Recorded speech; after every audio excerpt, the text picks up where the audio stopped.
Aleluia. Todos encontraram? Amém? Deuteronômio, capítulo 1, nós vamos ler do verso 29 em diante. A palavra de Deus diz assim, eu vou ler aqui na versão NVI, você acompanha na sua, amém? Diz assim a palavra de Deus: Então eu lhes disse, não fiquem apavorados, não tenham medo deles. O Senhor, o seu Deus, que está indo à frente de vocês, lutará por vocês como fez no Egito, diante dos seus próprios olhos.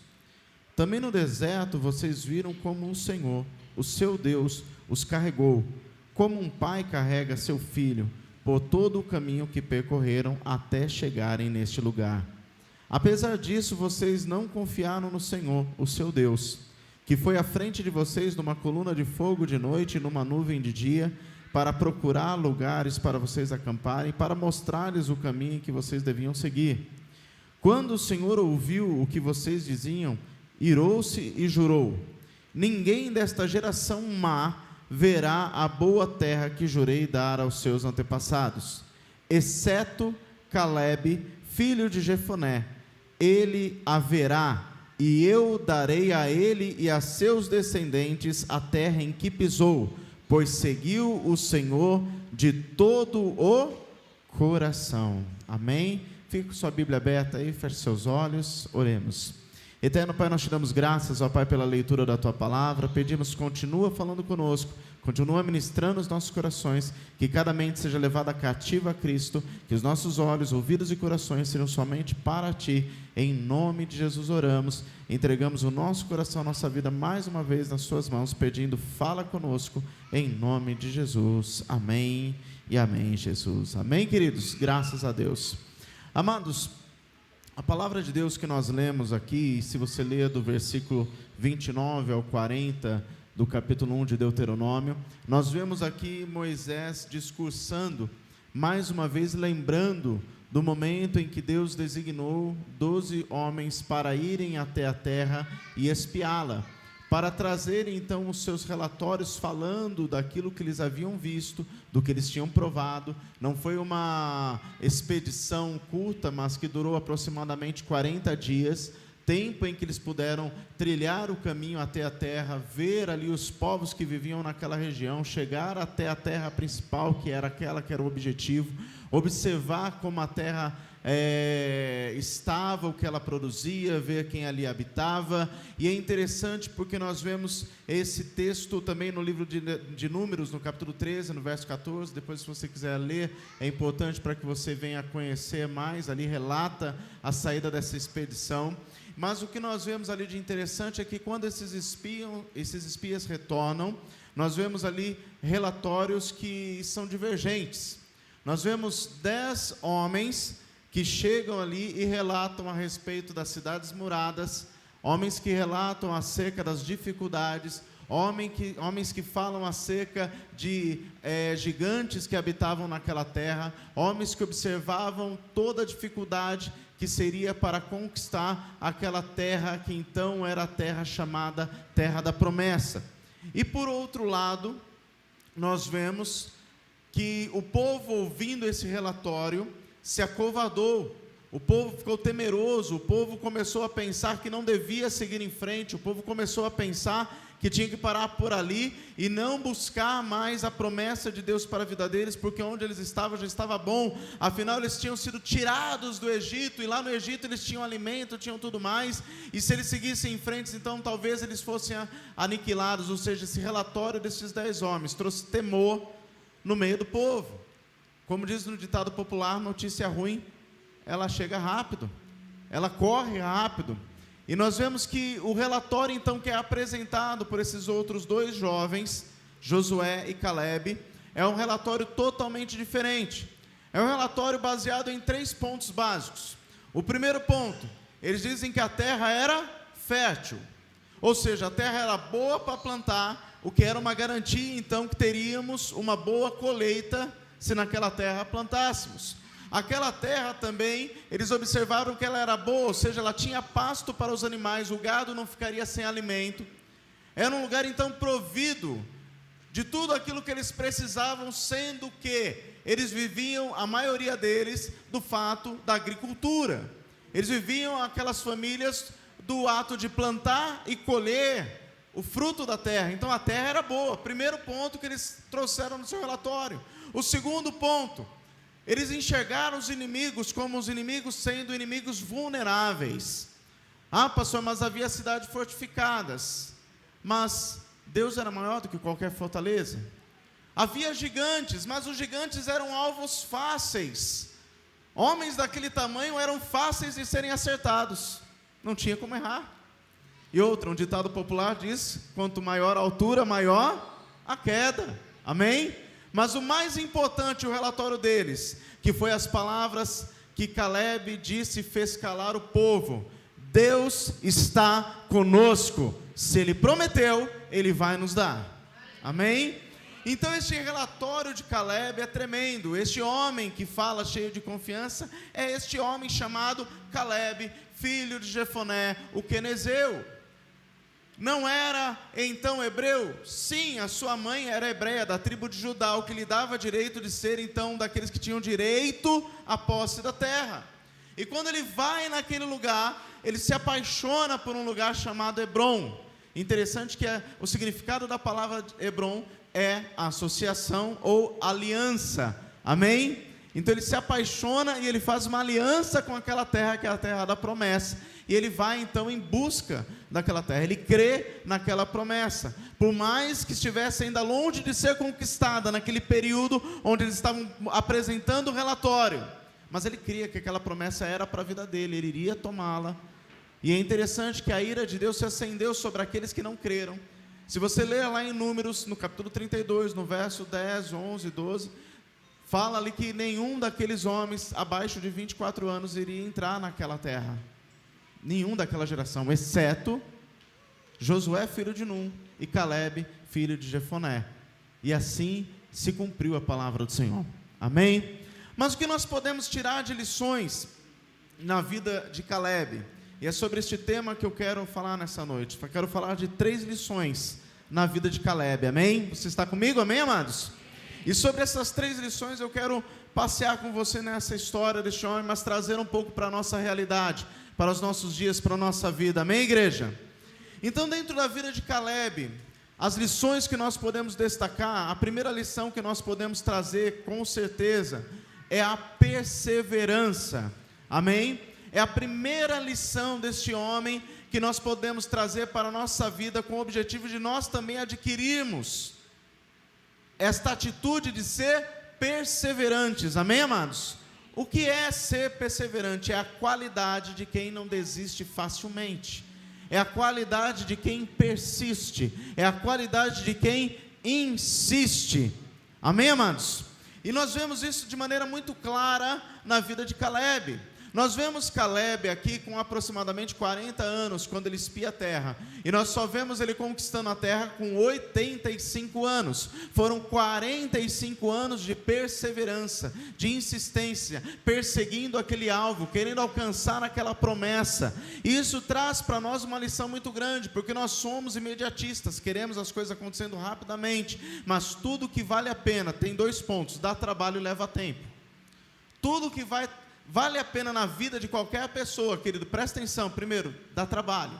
Você tem que se esforçar, você tem que renunciar a algumas coisas, você tem que fazer escolhas, você tem que olhar por uma direção apenas. Vale a pena? Sim, mas leva tempo. Você não se forma do dia para a noite. Se você entrar num curso universitário, você vai ter os anos daquele curso lá, seja 2, seja 4, seja 5. Se você for trabalhar numa área que precisa de especialização, você está falando mais ou menos de 10 anos de estudo da sua vida, para você começar a exercer a sua função profissional. Leva tempo. Só que lá na frente, quando você estiver ganhando um salário 10, 15, 30 vezes maior do que outras pessoas, que são a maioria, você vai olhar para trás e falar: valeu a pena. Amém? Qual que é a média salarial do Brasil hoje? R$ 1.231. É a média salarial do Brasil. Se você já ganha acima disso, você já está acima da média. Agora, quando você se prepara, se qualifica, trabalha, corre atrás, faz além do que os outros fazem, porque perseverança tem a ver com aquele que faz além do que os outros fazem. Fazer igual todo mundo faz, você vai chegar no mesmo nível que todo mundo. Mas fazer algo além do que os outros fazem, isso vai te levar a um patamar mais alto. E você vai alcançar um resultado mais alto. Talvez quando você fez aquele concurso, alguém disse para você, mas por quê? Isso é só dar dinheiro para o governo, por que você vai fazer isso? Mas hoje quando você olha para trás, que você está efetivado, está com um salário maior, já aumentou ali a sua posição lá dentro, a tua renda é maior, você olha para trás e diz o quê? Valeu a pena, mas levou tempo. Deu trabalho. Às vezes no começo você teve que se readequar porque você ganhava mais, mas naquele momento que você entrou na opção de trabalhar no serviço público, você teve que se adequar num salário menor. Mas Deus foi gerando as oportunidades, você foi aproveitando, você foi trabalhando, você foi seguindo em frente. Hoje, quando você olha para trás, como que é o olhar? Valeu a pena. Valeu a pena. A perseverança, querido, tem a ver com isso. Amém? Quem está me entendendo, diga amém. Queridos, a perseverança, ela vence, querido, a prova do tempo. Você não fica apegado ao tempo, você tem um objetivo que você quer alcançar. Vai levar tempo, mas quando você alcançar, você vai dizer, valeu a pena. Quais são os inimigos da perseverança? Anota aí, querido. Primeiro deles, a dúvida, falta de fé, o ato de não crer. Hebreus 11, no verso 6, se não me engano, quem quiser conferir para mim aí, para me ajudar na memória aí, por favor, diz assim, que sem fé é impossível agradar a Deus. Deus não gosta de quem não tem fé, Deus não quer relacionamento com quem não tem fé, porque quem não tem fé não crê que Ele existe, como que vai ter um relacionamento com Ele?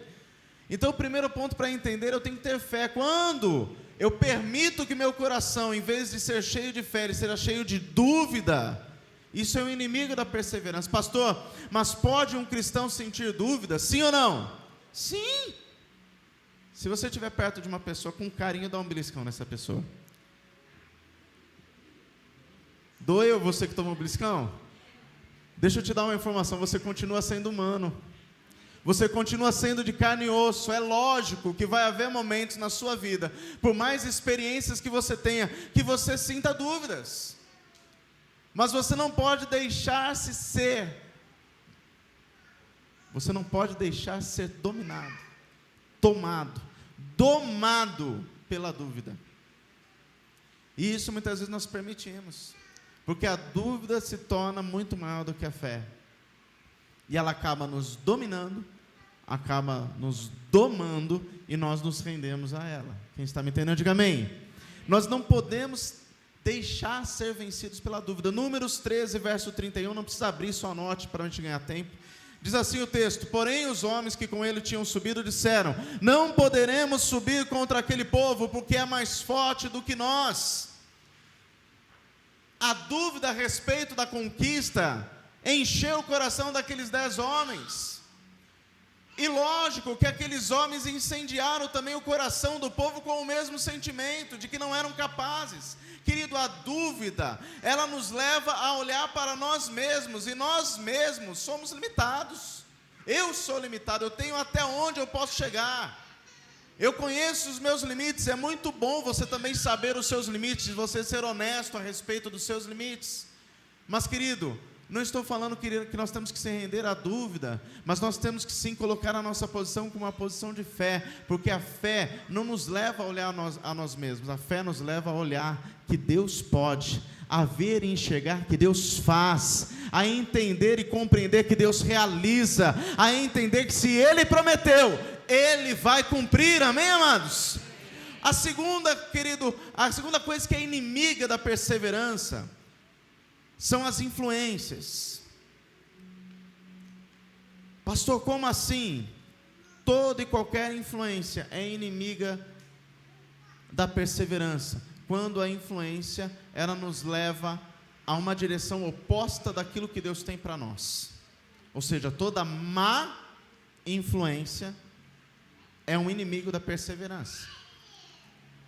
Se aqueles 2 jovens, Caleb e Josué, tivessem sido levados pelas más companhias dos outros 10 que estavam duvidando, não era 10 que estavam duvidando, era 12.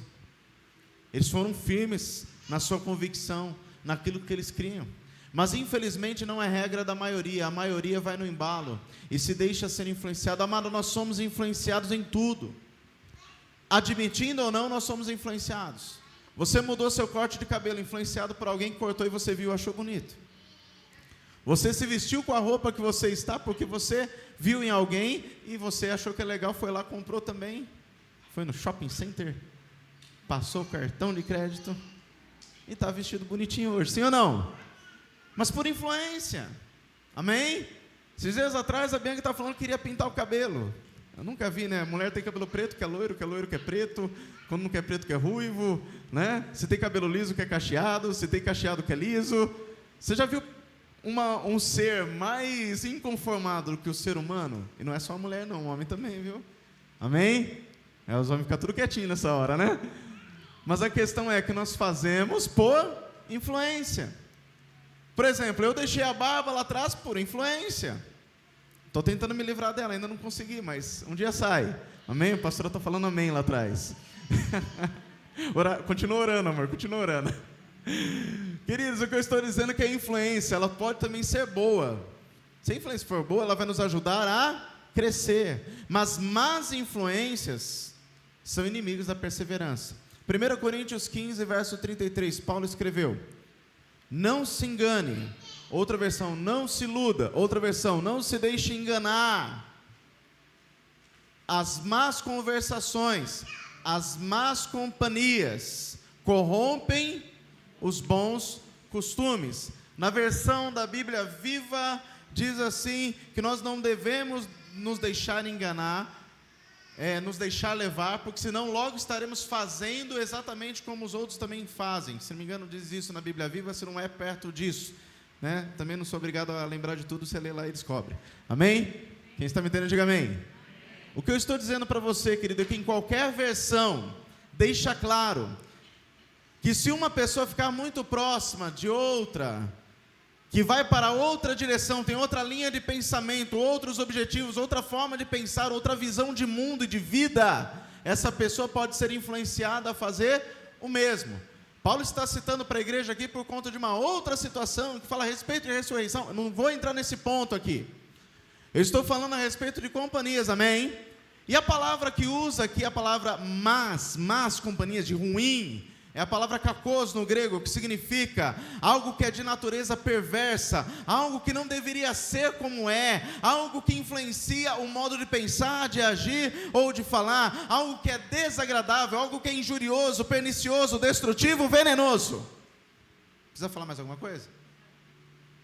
Então, amado, se você tem companhias, relacionamentos que te induzem para uma direção oposta daquilo que Deus quer para a sua vida, vigia.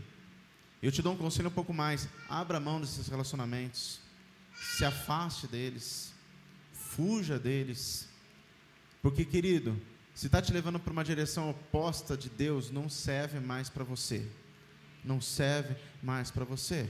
O que também não diz que, se você for colocado numa situação em que todos fazem uma coisa, você tem que fazer o que as outras pessoas também fazem. Josué e Caleb fizeram a viagem de ida e de volta com aqueles 10 homens, mas eles não se deixaram influenciar. Quantas vezes, querido, em reunião de empresas, eu estava lá e as pessoas começavam no final da reunião, vinha uísque, vinha bebida, vinha vodka, vinha outra coisa, e eu estava lá no meu suco de laranja, na minha Coca-Cola, que já estou liberto também, né? Está entendendo, amados? Não é porque todo mundo está enchendo a cara que você tem que encher também. Não foi uma, nem duas, nem 3 vezes que na escola me ofereceram drogas. E não era porque todo mundo estava cheirando a carreira de cocaína, ou tomando a droga na seringa direto na veia, ou cheirando a cola, dos mais antigos vão lembrar disso aí, né? Que você também faz, está me entendendo, amados? Você tem que ter ciência de quem você é em Deus e qual o seu lugar, amém? O terceiro inimigo da perseverança, querido, é o conformismo. O povo se conformou em caminhar no deserto. Eles olhavam para trás e tinham saudade da situação do Egito, que era escravidão. O mais difícil não foi tirar o povo do Egito, foi tirar o Egito do povo, porque a mentalidade continuava lá atrás, continuava naquilo que passou. Isso os levava a olhar agora o deserto, mediante este novo quadro que foi apresentado, da terra que estava habitada por gigantes, em se conformar com o deserto. O deserto está bom. Querido, quando nós nos conformamos como estamos, é perigoso. Eu estava, esses dias atrás, treinando na academia, e, amados, presta atenção, quando você vai treinar, fazer qualquer outra coisa, aproveite esse tempo para se edificar. Não fica escutando lá, meu, bota fone de ouvido, ouça uma palavra, ouça uma palestra, ouça louvor, faça alguma coisa. E quando eu treino, eu faço disso um tempo útil. Ou eu estou ouvindo aula, ou eu estou ouvindo ministração, ou eu estou ouvindo louvor. Eu estava ouvindo uma ministração do pastor Cláudio Duarte, nem sei de que ano que é aquela ministração, que ele ainda não tinha cabelo, né? Acho que ele era mais novo, agora que ele cresceu um pouco mais, ele está com cabelo e barba, né? Acontece isso com o neném, né? Neném às vezes nasce carequinha. Mas enfim, voltando aqui, meu Deus do céu, ele falou nessa pregação uma frase que eu achei muito interessante. Ele falou assim: o lugar mais perigoso de nós estarmos é o lugar que nós achamos bom, porque nos leva a parar. Eu falei, Deus, o homem descobriu a América. Como assim, pastor? Porque é uma realidade, nós buscamos o lugar bom. O lugar bom é aquele lugar da zona de conforto, é o lugar que eu não preciso se mexer mais, que eu já tenho tudo o que eu preciso, então está... Querido, e espiritualmente eu não posso me conformar com um lugar bom. Profissionalmente eu não posso me conformar com um lugar bom. Como pastor na igreja, eu não posso me conformar com isso aqui estando bom, amados. Eu passo semana a semana quebrando coco e tal, tentando ver uma forma de a gente aumentar espaço e colocar mais lugar e desenvolver materiais para o pessoal estudar e aprender. Toda hora eu estou enchendo a paciência do presbítero Nilson, vamos fazer tal coisa. O coitado gravou já um monte de aula para discipulado que vai começar, e eu estou buzinando na cabeça dele para gravar mais alguma coisa. Fico em cima da Jaqueline, ela terminou o negócio do final do ano, já estou enchendo a paciência dela para março, o que vai fazer. Fico em cima do pessoal que está trabalhando mais perto, vamos fazer isso. Amados, nós não podemos se conformar assim como está, não está bom, nós queremos avançar mais. Mas se eu olhar hoje, pastor, é pandemia, deixa assim do jeito que está, assim como tá bom. Pastor, eu fui batizado lá no Espírito Santo, eu falei em línguas, eu dei lá uns rarararará lá em 1992, tá bom. Pastor, eu senti a presença de Deus uma vez, nossa, tá bom. Não está bom não, amados, tem que ser cada vez mais. O lugar onde você está em Deus hoje, está bom? Não, tem que buscar mais. O que você está ganhando hoje financeiramente no seu trabalho, está bom? Não. Aonde você está estudando hoje, está bom? Você está conformado, está aí, ou você quer ir para alguma instituição melhor? A tua família do jeito que está boa? Ou tem como você melhorar o ambiente na sua casa, a tua realidade familiar? O lugar mais perigoso que podemos estar é no lugar que nós achamos bom. Porque, querido, uma coisa que Deus determinou e deixou muito claro através da vida de Paulo, nós temos que ser sempre inconformados. Quando ele fala, lá em Romanos 12, verso 2, para não se conformarmos com este mundo, mas antes transformai-vos pela renovação da vossa mente, para que então experimenteis qual seja a boa, perfeita e agradável vontade de Deus. Fala a respeito de experimentar um lugar em Deus onde nós nunca estivemos antes. Fala de nós buscarmos objetivos que nós não alcançamos antes. Fala de nós buscarmos realidades em Deus que nós não estivemos antes, não vivemos antes, amém? Por isso, querido, quando nós olhamos esses três inimigos, a dúvida, a influência e o conformismo, nós não podemos deixar nenhuma dessas coisas mais dominar a nossa vida, para nós continuarmos perseverando e seguindo em frente. Quem entendeu, diga amém. A segunda lição, querido, de Caleb, que é importante para a nossa vida, Caleb tinha foco.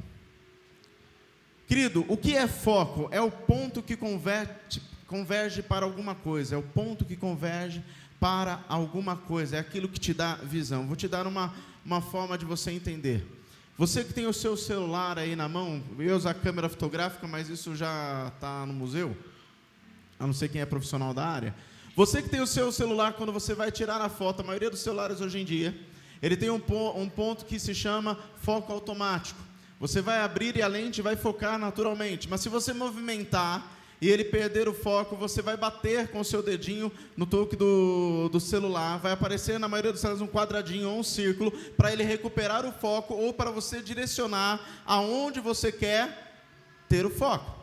Em alguns modos de celular tem o modo retrato, que você consegue então definir aquilo que você quer em primeiro plano e o que você quer em segundo plano. Alguns celulares mais avançados com mais lente você consegue ter o segundo e o terceiro plano também. Mas você vai com o seu dedinho e seleciona aonde você quer o foco principal. Quem está me entendendo, diga amém. Josué e Caleb eram dois jovens que tinham foco. Caleb aqui que nós estamos falando, ele tinha um foco definido, ele queria conquistar Hebrom, ele queria para ele aquela terra, amém?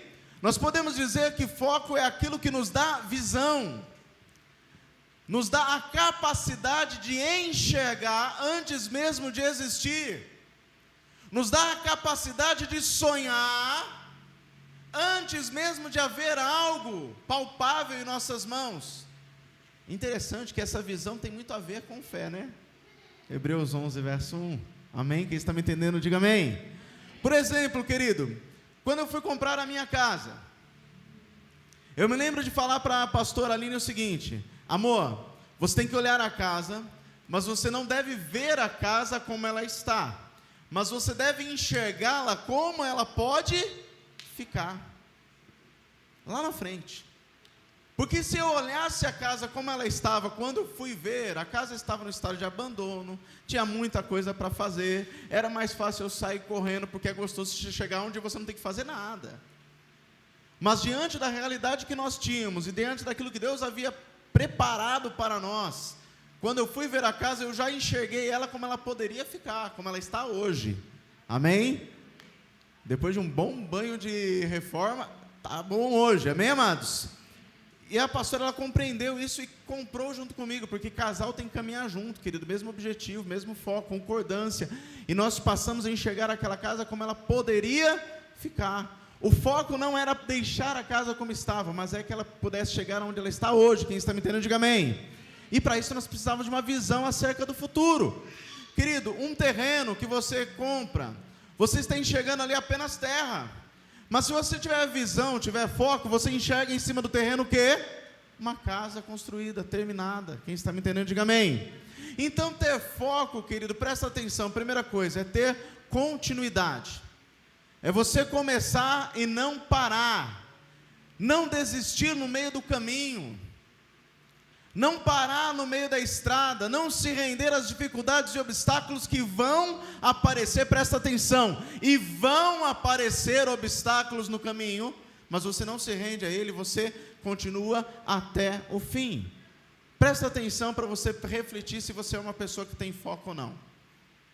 Analisa aí na sua vida e responde só para você. Quantos cursos você começou e parou?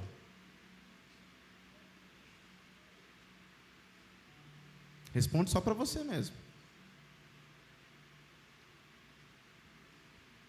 Pastor, curso, às vezes eu não gostei, não era a área que eu queria. Mas pensa, quantas vezes você começou e não terminou? Agora quer ver uma coisa que muita gente cai? Virou o ano. Você virou o ano com uma promessa clássica do brasileiro. Eu vou fazer dieta. Quanto tempo durou essa dieta? Até a primeira lasanha? Até a primeira feijoada, até o primeiro pudim? Querido, olha para o seu irmão e diga assim: nós precisamos ter continuidade. E querido, ter foco, além de continuidade, é ter disciplina, tem muito a ver com isso, amém? Querido, disciplina é você entender que você vai chegar lá, mas que para chegar lá você precisa seguir regras. Você tem que estabelecer uma linha e não tirar os seus pés dessa linha. Eu vivi uma experiência muito legal nesse sentido, porque eu me lembro quando eu tive um susto na saúde, no final de 2019, começo de 2020. Eu lembro que o médico quase faltou encomendar o caixão para mim, né? É que ele não era padre, senão ele já ia fazer assim para mim. Mas eu saí dali, eu lembro que estava ainda até bravo com o médico ainda, mas aquilo me deu um chacoalhão. Eu falei: eu preciso emagrecer, eu preciso se cuidar. E eu falei: Deus, a minha motivação é a minha família, minha esposa, meus filhos. E eu nem sei se eles acreditavam se eu ia conseguir emagrecer ou não, porque eu já tinha tentado outras vezes e não tinha conseguido. Eu estava com 107 quilos. E amados, eu comecei ali, passei por uma nutricionista, comecei a trabalhar a minha cabeça, fui conversando com irmãos ali que treinam, e eu treinava, amados. Mas do mesmo tempo que eu treinava, eu comia. Comia muito mal. Era totalmente desregulado. Às vezes até não comia tanto, mas comia fora de horário. Quando comia, queria compensar o horário que não tinha comido. Sabe aquela coisa maluca? Você comeu uma pratada que era uma montanha, você já tinha subido no Monte Sinai, você falou, agora eu vou por Horebe, né? Aí você fica vencendo ali, né? O duro, tem uns irmãos que era mais que eu, que ia pro Everest, né?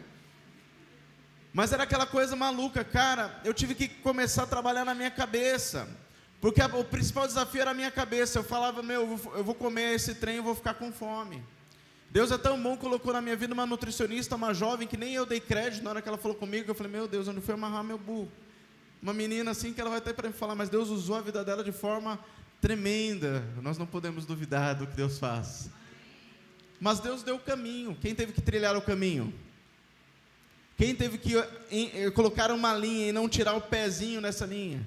E eu tenho irmãos aqui que presenciaram quantas vezes tinha aquela sobremesa maravilhosa e eu falava não. E a minha maior luta era em casa, a Bianca fazendo doce e a pastora fazendo doce, porque são 2 formigas, com o Christian 3 formiguinhas, né?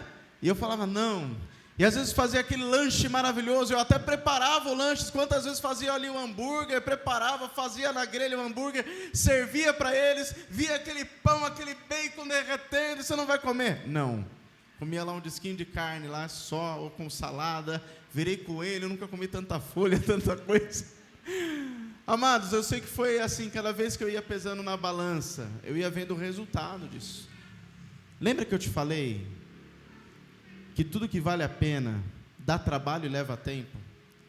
Foi mais de 1 ano, querido. Foi mais de 1 ano. Foi mais de 1 ano, levou tempo. Hoje eu peso 83 quilos. 83 quilos, não sei quem faz aí a matemática rápida aí, para ver qual é 20 e poucos quilos. Me ajuda aí quem é na matemática. Estou pesando hoje 83, de 107 para 83. Foi fácil? Não. Tem hoje dias que eu ainda me privo das coisas? Sim, porque eu mantenho a regra. De vez em quando você faz aquele dia da boca do lixo, né? Que nem ontem a pastora inventou de levar um bolo de abacaxi da Elaine lá, meu Jesus.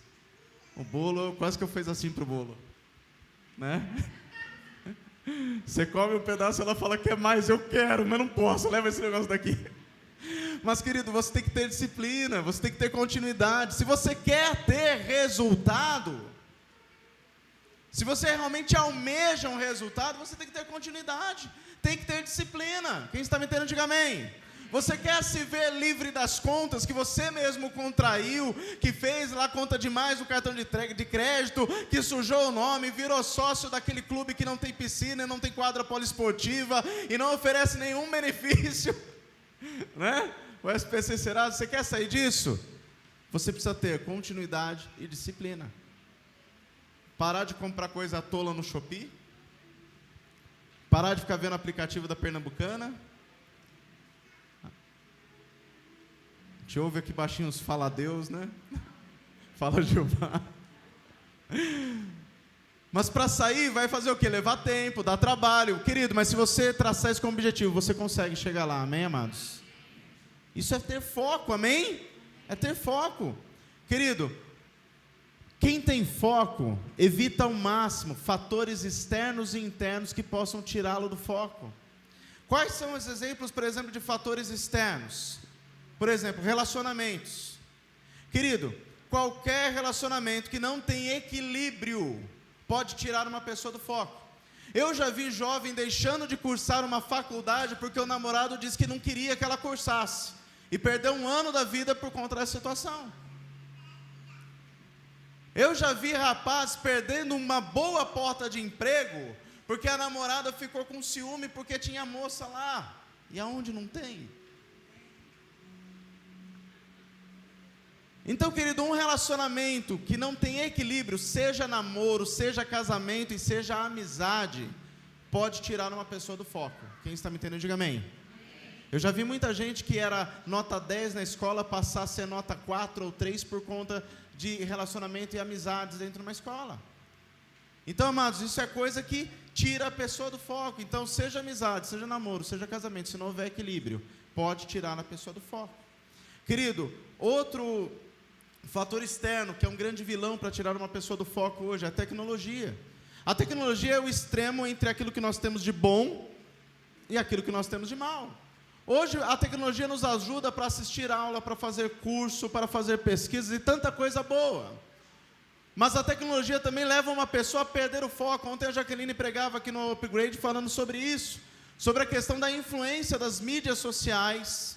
E, querido, há um estudo que fala a respeito disso, que as mídias sociais, querido, elas fazem a pessoa deixar de render profissionalmente, academicamente, ou seja, a pessoa passa a não ter resultados satisfatórios, porque está rendida e distraída com as redes sociais. Quem está me entendendo, diga amém. Querido, as redes sociais, a tecnologia, ela prejudica o rendimento, ela mexe na questão de atenção, ela causa brigas inúteis. Quantas brigas você vê que começa na internet? E no final tem parentes que já não falam um com o outro, amigo que não fala mais com o outro, às vezes por conta da opinião política, opinião disso ou daquilo, até mesmo da roupa que está vestindo. Tudo isso começa na rede social, querido. É o perigo, preste atenção, de trocar aquilo que é real por aquilo que é virtual. E a pessoa passa a enxergar no virtual algo que ela acha ideal, mas é algo que não existe, porque ela vive no real. E ela precisa aprender a viver no real. Aí qual que é o fruto disso? Leva a pessoa também a sofrer fatores que são internos. A pessoa começa a ter crise de ansiedade, começa a cair numa linha de depressão, começa a ficar com dependência. Amém? E falando de fatores internos que prejudicam o foco. Qual o fator interno que prejudica o foco de uma pessoa? Quando a pessoa ela se prende no ato de comparação, ela fica se comparando com o outro. Porque o outro tem e eu não tenho. Porque ele consegue e eu não consigo. E começa a ficar comparando a sua vida com a do outro e não sai do lugar. Porque quem fica se comparando não progride, querido. A segunda coisa de fator interno, querido, que influencia muito na perca de foco, cansaço. A pessoa quando passa a dormir pouco, não descansar o suficiente, ela passa a ter então uma influência nas funções cognitivas do corpo, passa a ter instabilidade nas funções neurocomportamentais, ou seja, ela passa a não progredir mais, não avançar, ela não enxerga às vezes coisas que estão na frente dela. E querido, uma coisa muito séria, que mexe também com o foco, estresse. Estresse, querido, você pode pensar que não, mas afeta tanto os seus relacionamentos. Você começa a gritar com a sua esposa, gritar com o seu esposo, descarregar em quem não tem que e nem merece ser ali o ponto de descarga da sua raiva ou da sua ira, e muitas vezes você está tão bravo que parece cachorro correndo atrás do rabo, nem sabe por que está bravo, mas isso é fruto de estresse. Mas o estresse também prejudica a saúde, te torna um candidato a infartar, a ter um AVC, a sofrer de ansiedade e até mesmo chegar na depressão. Mas principalmente, querido, o estresse afeta a memória e reduz o tamanho do cérebro. Você sabia disso? São fatores externos e internos que podem tirar uma pessoa do foco, querido. Nós não podemos perder o foco. Estou te dando só um exemplo para você analisar como está a sua vida. Caleb não perdeu o foco, querido. Ele não se deixou. Está estressado, amados? Tira férias. Ah, pastor, eu não posso ir para um hotel. Aluga a chácara do seu Zé. Vai passar um final de semana lá. Fica na piscina até a água ficar verde. Tá? Vai se divertir. Vai descansar. Amém, amados? Extrai a cabeça. Você merece, tua família merece. Amém? Descansa. Bota as crianças a dormir mais cedo. Se elas não dormirem por bem, dá sonífero, sei lá. Vai dormir você mais cedo também. Descansa, quem está me entendendo, diga amém. Reveza com a esposa, um fica acordado, depois o outro também. Enfim, um dorme, depois o outro dorme. Descanse, amém, amados? Tudo que tira o nosso foco, a gente tem que tirar da nossa vida para nós podermos manter o foco. Amém, amados? Quem está me entendendo, diga amém. E a última lição de Caleb, prometo que já estou encerrando, mas ainda tenho 30 minutos, então vou usar eles, amém? A última lição é a disposição. Querido, Caleb, quando veio à terra, tinha aproximadamente 40 anos, mas quando é dado para ele a possibilidade de conquistar a terra, de pegar para ele, ele tinha 85. Em Josué, capítulo 14, a declaração dele é maravilhosa. Ele fala que naquela idade, com 85 anos, ele tinha mais vigor, ele tinha mais disposição do que quando tinha 40. Você já viu isso, querido?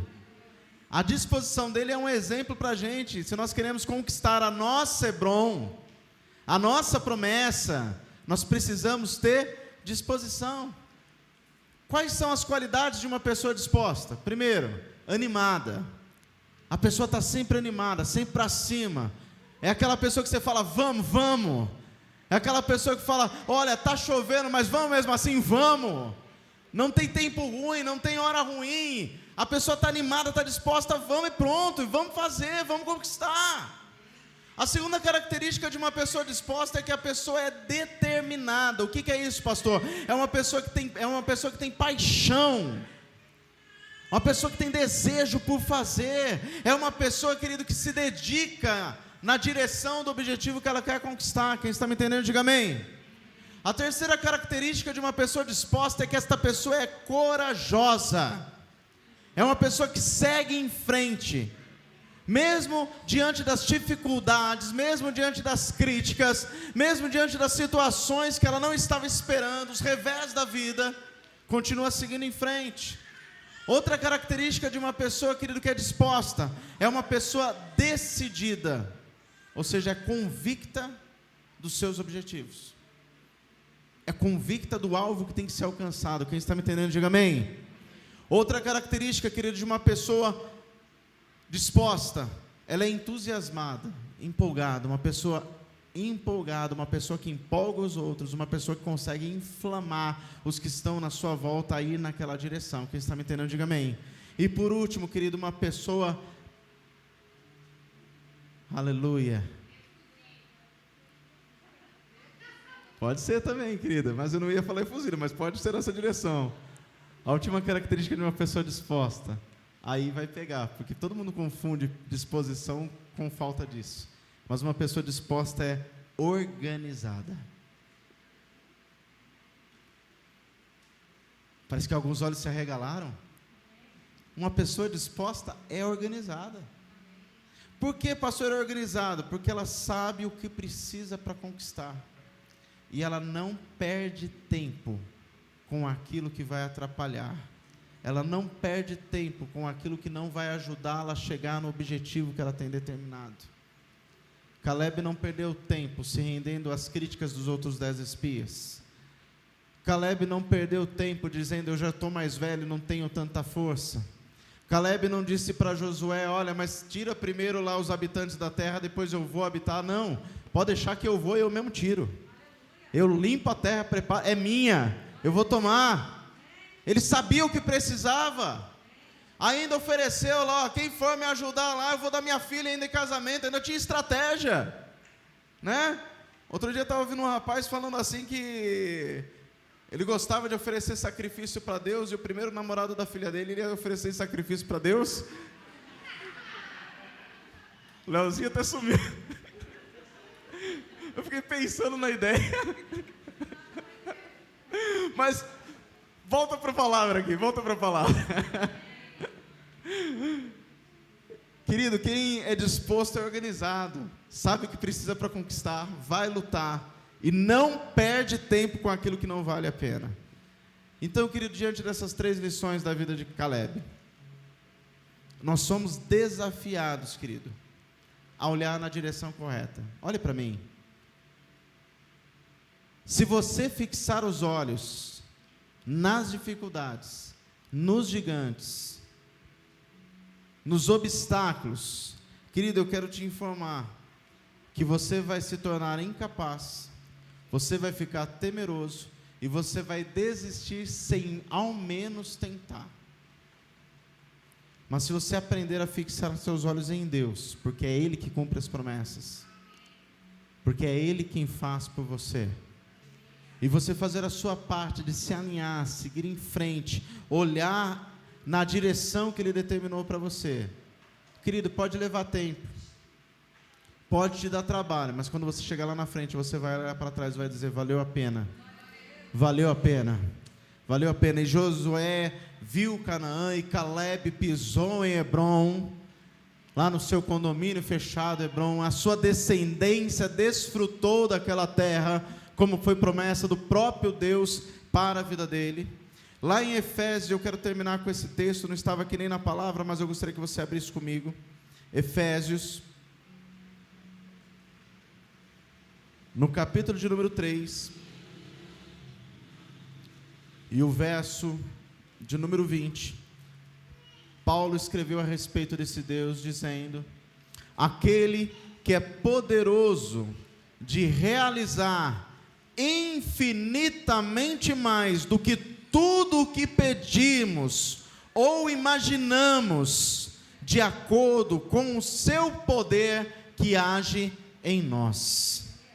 Deus pode fazer, querido, não só aquilo que você sonha, além. Deus pode te surpreender. Talvez hoje, querido, você que já chegou neste lugar em Deus, quando você olha teu contra-cheque, você fala: meu Deus, nem nos meus melhores sonhos lá atrás eu pensava isso. Talvez hoje, quando você entra na sua casa e olha para aquele teto, você pensa assim: Deus, mas eu nem pensava que ia chegar e ter meu cantinho aqui, meu lugar, onde o Senhor preparou. E hoje você glorifica a Deus, porque você tem sua casa, por mais simples que seja sua. Mas eu quero te dizer, querido, que se você entendeu que você não pode ficar num lugar bom, e você tem que continuar perseguindo o melhor de Deus para a sua vida, eu quero te trazer, querido, esse desafio de sonhar mais alto, de almejar algo maior, de buscar em Deus algo maior. Pastor, mas nesta terra o que eu tenho já me é suficiente. Aí eu te desafio em outra direção: e em Deus, e espiritualmente. E será que Deus não pode te abençoar mais, a ponto de você ser provedor da sua obra? Eu acho interessante, porque Deus às vezes levanta alguns para este propósito. Eu me recordo da história de um rapaz que ele passou a ganhar um salário de maneira muito rápida. Ele saiu da faculdade, foi para uma empresa, uma outra empresa gostou do trabalho dele, o contratou. Ele passou de um salário que ele ganhava 5 salários mínimos para ganhar 36 salários mínimos na época. E ele falava: meu Deus, o que eu vou fazer com tudo isso? Nem sei o que fazer. E alguns falavam: compre imóveis. Alguns falavam: investe na bolsa. Alguns falavam: chega no seu gerente, vê se tem o CDB, o RDB, o PRQP, PCPP, sei lá o que, tal. E ele, sem saber o que fazia, o que crente faz quando não sabe o que faz? Vai para os pés do Senhor. E ele foi para os pés do Senhor. E foi muito claro no coração dele o que Deus falou para ele: eu te dei esse salário para você ser provedor da minha obra.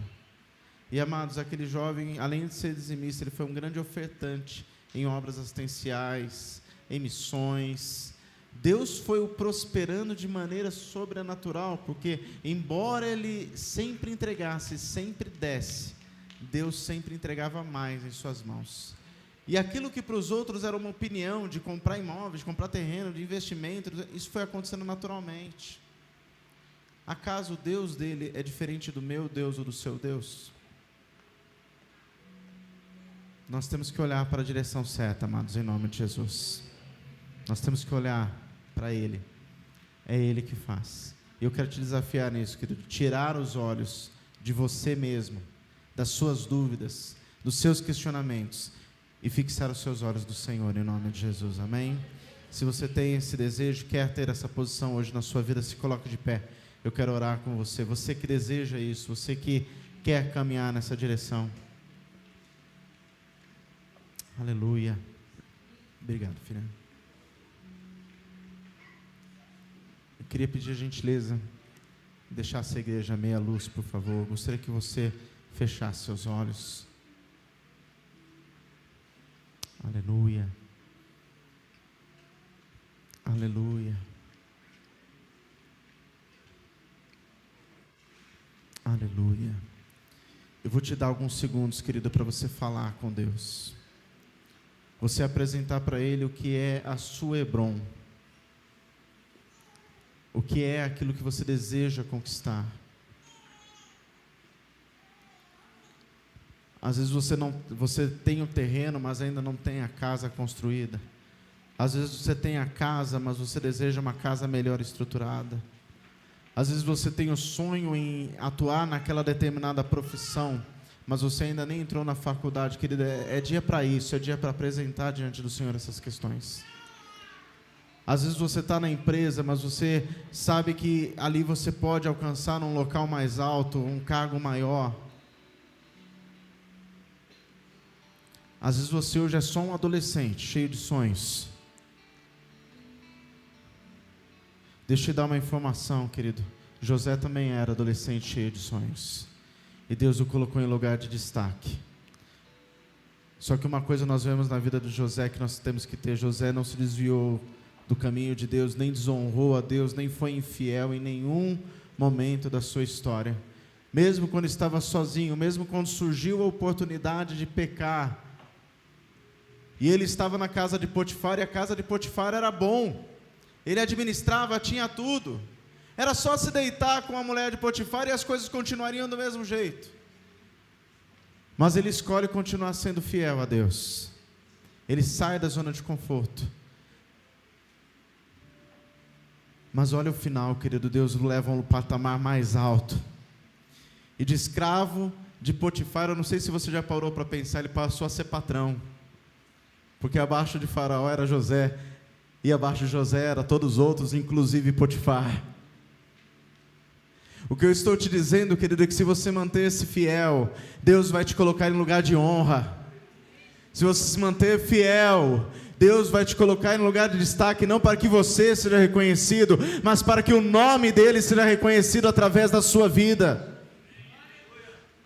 Para pensar, você que já chegou neste lugar, Deus te colocou aí para que ele seja reconhecido através de você. Você que deseja chegar neste lugar, querido, levante sua mão comigo em nome de Jesus. Senhor Deus, nós oramos por cada uma dessas mãos levantadas. Senhor, nós temos aqui várias pessoas que sonham, Pai. Pessoas que têm apresentado, Deus, diante do Senhor, a sua Hebron, seu lugar de conquista, seu objetivo, Pai. E nós sabemos, ó Deus, que o inimigo de todas as formas vai lutar para que eles não alcancem. Mas Deus, nós não fixamos nossos olhos nem na ação do inimigo, nem nas dificuldades, nem nos obstáculos, nem em nada que está no meio do caminho. Nós fechamos os nossos ouvidos para as palavras de pessimismo, para o negativismo, para as palavras que tentam dizer que não somos capazes, que não podemos, que não é para nós, que não é para a nossa vida. Nós fechamos nossos ouvidos para isso, e abrimos nossos ouvidos apenas para ouvir a sua voz, que nos diz que somos herdeiros e co-herdeiros por Cristo Jesus, participantes então de tudo aquilo que o Senhor conquistou na cruz do Calvário. Abrimos os nossos olhos para enxergar o objetivo para qual o Senhor tem para nós.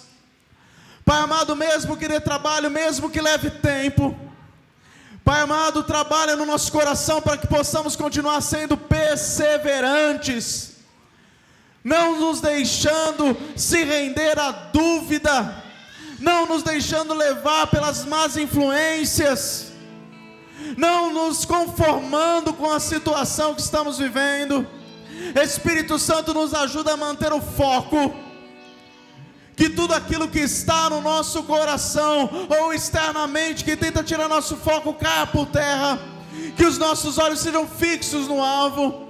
Espírito Santo, enche o nosso coração, enche, Pai amado, a nossa vida de forças, para mantermos a disposição em lutar, em persistir, em insistir, em nome de Jesus. Que nós possamos, como Caleb, Deus, pisar na nossa Hebron, tomar a posse dela. Não foi de mão beijada, não foi sem guerra, não foi sem batalha. Deus, nós vamos guerrear, Deus, nós vamos batalhar, mas em Ti nós vamos vencer. Oh, aleluia! E quando chegarmos lá, poderemos então levantar as mãos e glorificar o Seu nome, pois o Senhor prometeu e o Senhor deu. Louvado seja o nome do Senhor. Você que crê nisso, querido, diga assim: Senhor, eu creio que o Senhor prometeu, e aquilo que o Senhor prometeu, o Senhor dará. E eu levanto as minhas mãos e declaro diante da congregação, diante dos céus, o Senhor deu pela fé. Louvado seja o nome do Senhor. Aleluia. Aplauda e glorifica Ele que é santo.